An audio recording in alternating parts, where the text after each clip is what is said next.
आजचे विचारधर. स्वतःकडे कर्तबगारी नसलेली माणसं आपल्या अपयशाचं खापर दुसऱ्या कुणाच्या तरी माती फोडण्याचा प्रयत्न करतात. परिस्थितीला दोष द्यायचा, साधनांना दोष द्यायचा किंवा असंच एखादा बळीचा बकरा शोधायचा. परंतु स्वतःवर दोष घ्यायचा नाही, आत्मनिरीक्षण करायचं नाही.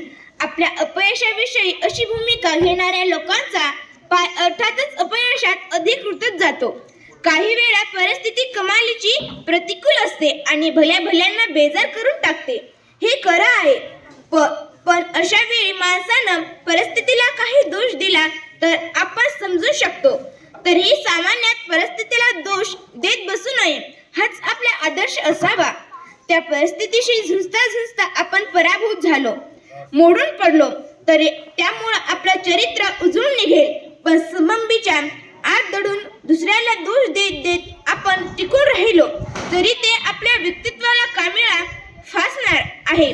समंबीच्या आड दडून आपला पोकळ व्यक्तित्वाला यश मिळवलं तरी तो आपला पराभव आहे आणि परिस्थितीशी दोन हात करता करता आपण हरलो तरी तो आपल्या जीवनशक्तीचा जीवननिष्ठेचा विजय आहे. डॉक्टर आहा साळुंखे.